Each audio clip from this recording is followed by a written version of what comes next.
Good morning. నా పేరు Sudhakar. Welcome to my YouTube channel faith journey with Sudhakar. నా Pondicherry videos చూసినటువంటి కొంతమంది నాకు రిక్వెస్ట్ పెట్టారు, అన్న మాకు పాండిచ్చేరి ఎలా వెళ్ళాలి, అక్కడ ఏం చూడాలి, ఎక్కడ ఉండాలి, ఇలాంటి విశేషాలను వివరిస్తూ ఒక చిన్న వీడియో చేయమని రిక్వెస్ట్ పెట్టారు. వాళ్ళ కోసం ఈ వీడియో చేస్తున్నాను. మీ అందరికి తెలిసినట్టే పాండిచ్చేరి అనేది ఒక కేంద్రపాలిత ప్రాంతం. డైరెక్ట్గా సెంట్రల్ గవర్నమెంట్ ఆధీనంలో ఉన్నటువంటి సముద్ర తీర ప్రాంతం. ఇది తమిళనాడు రాష్ట్రంలో ఉంది. ఇక్కడికి వెళ్ళాలి అంటే భారతదేశంలో ఎక్కడ జీవిస్తున్న వారైనా మద్రాస్ ఫస్ట్ రావాల్సి ఉంటుంది. దూరం ఉన్న వాళ్ళు ఫ్లైట్లో కానీ ట్రైన్లో కానీ, కొద్దిగా దగ్గరలో ఉన్నటువంటి వాళ్ళు బస్సులో మద్రాసు చేరుకొని మద్రాసు నుంచి మనకి ట్రైన్స్ బస్సెస్ డైరెక్ట్గా పాండిచ్చేరికి ఉన్నాయి. అలా పాండిచ్చేరికి చేరుకోవచ్చు. పాండిచ్చేరికి చేరుకున్నాక ఏ ప్రాంతంలో అకామిడేషన్ ఉంటే మనకి దగ్గరగా ఉన్నటువంటి టూరిస్ట్ ప్లేస్లన్నీ మంచిగా కవర్ చేయగలుగుతామంటే వైట్ టౌన్ లేదా ఫ్రెంచ్ కాలనీ ఏరియాలో కానీ, లేదంటే మహాత్మా గాంధీ రోడ్లో కానీ రూమ్ తీసుకుంటే బెటర్గా దగ్గర ఉన్నటువంటి టూరిస్టు ప్రాంతాలన్నిటినీ చక్కగా కాలినడకన కానీ లేదంటే బైక్తో కానీ తిరిగి రావచ్చు. మరి ఒకసారి అక్కడికి వచ్చాక మరి ఎక్కడ మనం రూమ్ తీసుకుంటే బెటర్ అంటే, నా సలహా ఏంటంటే గ్రూపుగా వెళ్తే, బాయ్స్ కానీ గర్ల్స్ కానీ పెద్దవాళ్ళు కానీ ఒక గ్రూపుగా వెళ్తే వాళ్ళు హాస్టల్లో తీసుకుంటే చాలా తక్కువ ఖరీదులో ఉంటుంది. హాస్టల్లో బెడ్ అండ్ బ్రేక్ఫాస్ట్ ఉండదు, కేవలం బెడ్ మాత్రమే ఉంటుంది. 500 లోపుగా ఒక రోజుకి 500లో మనకి బెడ్ వస్తుంది. ఇంకొద్దిగా బడ్జెట్ ఎక్కువ ఉందనుకుంటే home stay better option. Home స్టేలో సింగిల్ రూమ్ ఇస్తారు, అటాచ్డ్ టాయిలెట్ బాత్రూమ్ ఉంటుంది. నా సజెషన్ కొద్దిగా బడ్జెట్ ఎక్కువ ఉన్నవాళ్ళు హోమ్ స్టేలో స్టే చేయండి. ఇంకా ఫ్యామిలీతో వచ్చిన వాళ్ళు మరియు కొద్దిగా ఫ్రీడమ్ ఎక్కువగా ఉండాలి, స్పేస్ ఎక్కువగా ఉండాలి, కొద్దిగా ప్రైవసీ ఉండాలనుకున్న వాళ్ళు హోటల్లో బుక్ చేసుకోవచ్చు. ఒకసారి మనది హోటల్ బుక్ చేసుకున్నాక, లేదంటే మనం ఎక్కడ ఉండాలని నిర్ణయించుకున్నాక తర్వాతది స్ట్రీట్ ఫుడ్ చాలా అవైలబుల్గా ఉంటుంది. రోడ్లమ్మటి ఫ్రెష్గా ఇడ్లీలు, దోశలు, వడాలు మనకి 20-30 రూపాయలలో బ్రేక్ఫాస్ట్ మంచిగా లభిస్తుంది. మనకి భోజనం లాంటివి కూడా లోకల్ హోటల్స్ ఉంటాయి. మనకి బడ్జెట్ ఎక్కువగా ఉన్నట్లయితే world standard French style cafes, restaurants చాలా ఉంటాయి వైట్ టౌన్లో. మనం అక్కడ వెళ్ళేసి తినవచ్చు. తర్వాత మనం లోకల్గా ఏ విధంగా మనం ఈ టూరిస్ట్ ప్రాంతాలకి తిరగాలి. మనం వైట్ టౌన్ ఏరియాలో కానీ లేదంటే మహాత్మా గాంధీ రోడ్ ఏరియాలో తిరిగితే దాదాపు అక్కడ ఉన్న అన్నిటిని కూడా మనం కాలినడకన వెళ్ళి రావచ్చు. లేదంటే బైక్ రెంటల్ తీసుకోండి. ఫర్ ఎ డే 400 రూపాయలు ఒక బైక్కి. 400 తోటి మనం మార్నింగ్ 7 నుంచి ఈవినింగ్ 7 వరకు బైక్తో మనం అంతటా తిరిగి రావచ్చు. నా సలహా ఏంటంటే సింగిల్గా వచ్చినామంటే బైక్ రెంటల్ తీసుకోవటం మంచిది కాదు. ఎందుకంటే ఒక్కడివి అక్కడ ఇక్కడ వెళ్ళేసి ఏదైనా బైక్ ప్రాబ్లం అయినా, బైక్ని ఎవరైనా దొంగతనం లాంటివి చేసి చాలా ఇబ్బందిగా ఉంటుంది. కాబట్టి ఇద్దరు లేదా గ్రూప్ ఉన్నవాళ్ళు బైక్ రెంటల్ తీసుకోండి. ఒక్కళ్ళు ఉంటే మాత్రం నా సలహా ఏంటంటే ర్యాపిడో కానీ లేదంటే ఆటో కానీ వాడటానికి ప్రయత్నం చేయండి. కొన్ని ప్రాంతాలలో ర్యాపిడో ఫెసిలిటీ ఉంది, బైక్ ర్యాపిడో. అది తీసుకొని మంచిగా ప్రశాంతంగా తక్కువ బడ్జెట్లో తిరిగి రావచ్చు. ఆటో అయితే మినిమం ఎక్కడికి వెళ్ళాలన్నా 150 నుంచి 200 వరకు ఛార్జ్ చేస్తూ ఉన్నారు. తర్వాత కొద్దిగా టౌన్లోంచి బయటికి వెళ్ళాలంటే కార్ తీసుకోవటం better. Car rental minimum 3000 charge చేస్తున్నారు. నేను చాలామందిని అడిగి చూశాను, మినిమం 3000 ఛార్జ్ చేస్తూ ఉన్నారు. కొద్దిగా ఎక్స్పెన్సివ్ లాగా ఉంది. ఇది ట్రాన్స్పోర్ట్కి సంబంధించినటువంటిది. మరి చూడవలసిన ప్రదేశాలు ఏంటి, మనం బయట నుంచి వద్దాం. పాండిచ్చేరి బయట ఏమున్నాయి, టౌన్ బయట ఏమున్నాయో చూద్దాం. పిచ్చావరం, ఇది ఫేమస్ మ్యాంగ్రోవ్ ఫారెస్ట్ ఏరియా. ఏషియాలోనే one of the largest mangrove forest area. 200 ఎకరాల ప్రాంతం వరకు ఆక్రమించున్నటువంటి మడ అడవి, సముద్రంలో ఉన్నటువంటి అడవి. ఇది చాలా ఫేమస్.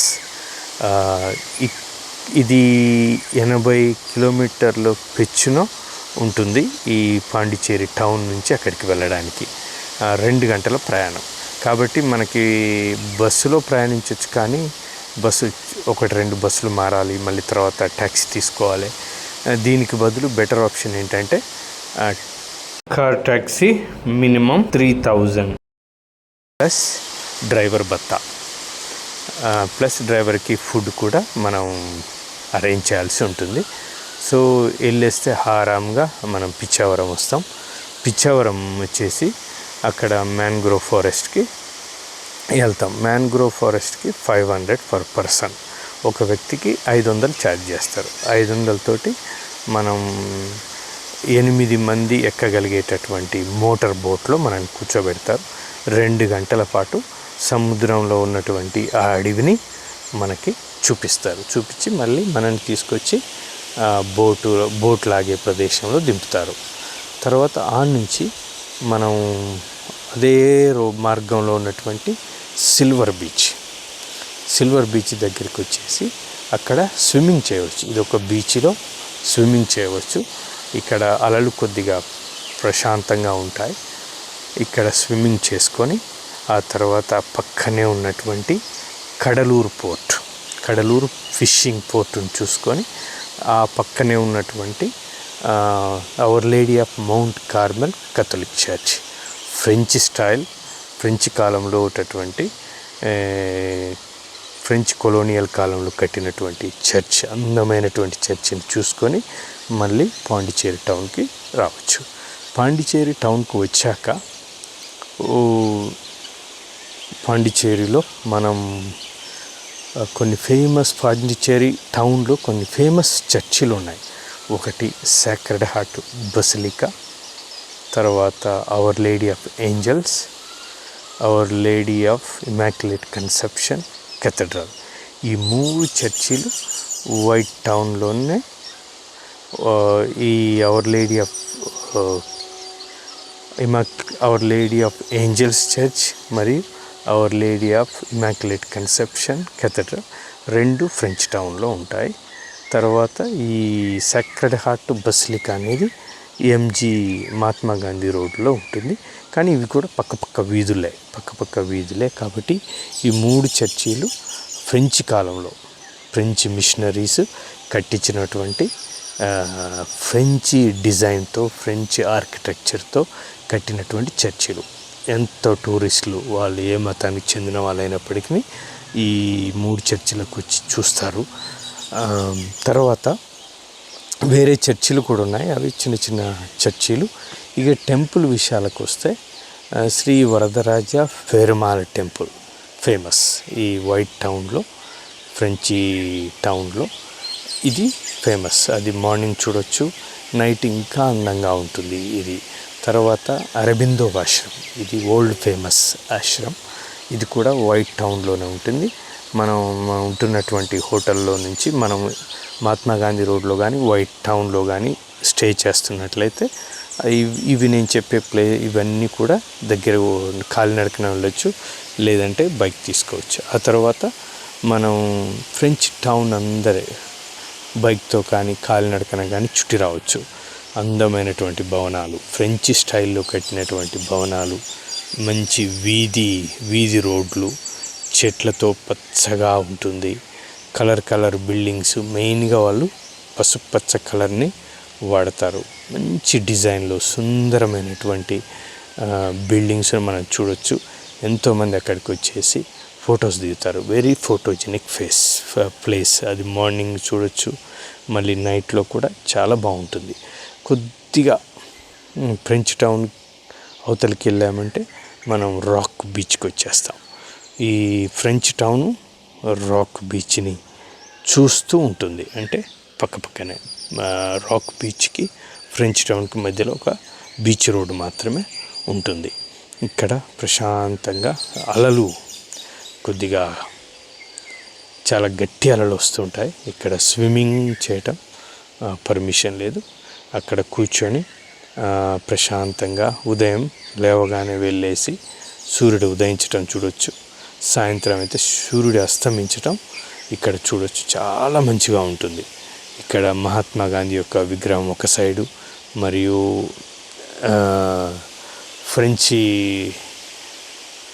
ఫ్రెంచ్ కాలంలో ఉన్నటువంటి జనరల్ విగ్రహం ఒక సైడు.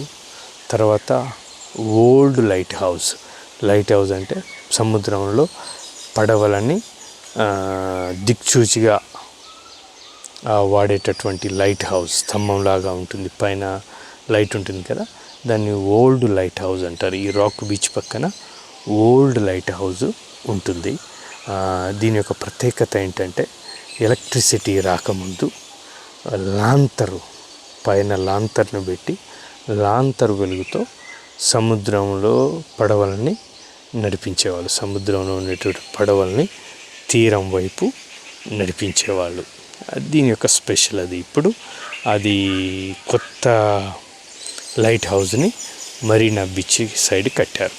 తర్వాత ఈ రాక్ బీచ్ ఇవి చూసుకున్నాక పక్కనే ఉన్నటువంటి మరీనా బీచ్ కాలినడకన కూడా వెళ్ళొచ్చు. కొద్దిగా స్ట్రాంగ్ ఉన్నవాళ్ళు, కొద్దిగా అథ్లెటిక్ సెన్స్ ఉన్న వాళ్ళు అయితే నడవచ్చు. లేదంటే ఆటో 150 రూపీస్, 150 రూపాయలు ఇస్తే మరీనా బీచ్కి తీసుకెళ్తారు. మరీనా బీచ్ ఒక ప్రశాంతమైనటువంటి బీచ్. అక్కడ కూడా కూర్చొని, అక్కడ కూడా అలలు చాలా రఫ్గా ఉంటాయి, చాలా గట్టి అలలు వస్తాయి. అక్కడ కూడా స్విమ్మింగ్ చేయకూడదు. అక్కడ కూర్చొని ప్రశాంతంగా సముద్రాన్ని చూస్తూ ఉండొచ్చు. ఆ పక్కనే ఉన్నటువంటి కొత్త లైట్ హౌస్ని మనం ఎక్కొచ్చు. కొత్త లైట్ హౌస్ పైకి వెళ్ళేసి అక్కడి నుంచి మొత్తం పాండిచేరి టౌన్ మొత్తాన్ని, సముద్ర తీరాన్ని మొత్తాన్ని చూడొచ్చు, ఫోటోలు తీసుకోవచ్చు, వీడియోలు తీసుకోవచ్చు. ఆ తర్వాత ఇంకా టైం ఉంటే ఆ మరీనా బీచ్ పక్కనే ఉన్నటువంటి బోట్ హౌస్కి వెళ్ళాలి. బోట్ హౌస్లో వెళ్ళినప్పుడు అక్కడ చాలా కంపెనీస్ ఉంటాయి. బోట్ల ద్వారా సముద్రంలో చూడవలసిన ప్రదేశాలని చూపించేటటువంటి బోట్ హౌస్లు అంటే బోట్ కంపెనీస్ చాలా ఉంటాయి. నీకు నచ్చిన కంపెనీ ఎంచుకొని 500 కడితే ఒక 2 గంటల పాటు ఆ బోట్లో ఒక 4 చూడవలసిన ప్రదేశాలకు తీసుకెళ్తారు. మొదటిది ఫిషింగ్ హార్బర్. ఈ చేపలు పట్టేవాళ్ళు పెద్ద పడవల్ని సముద్రాలు తీసుకెళ్ళి 1 రోజుల పాటు, 2 వారాల పాటు చేపల్ని పట్టుకొని తిరిగి వచ్చేసి బోట్లని నిలిపేటటువంటి స్థలాన్ని ఫిషింగ్ హార్బర్ అంటారు. అది చూసుకొని తర్వాత మడ అడవి, ఆ సముద్రపు అడవి లేదా మ్యాంగ్రోవ్ ఫారెస్ట్. ఇది పిచ్చావరంతో పోల్చుకుంటే చాలా చిన్నది, కానీ మనకి తక్కువ బడ్జెట్లో ఉన్న వాళ్ళకి ఇది చూస్తే సరిపోతుంది. ఒక ఫీలింగ్ వచ్చేస్తుంది, మేము మ్యాంగ్రోవ్ ఫారెస్ట్ చూసాము, మడ అడవిని చూసామనే ఫీలింగ్ వస్తుంది. మీరు పిచ్చావరం చూడాల్సిన పని ఉండదు. ఆ తర్వాత ఆ నుంచి అరికెమాడు అనే ప్లేస్కి తీసుకెళ్తారు. అరికెమాడు అనేది ఇది ఒక ఓడరేవు. పాతకాలంలో తవ్వకాలలో బయటపడ్డటువంటి ఓడరేవు.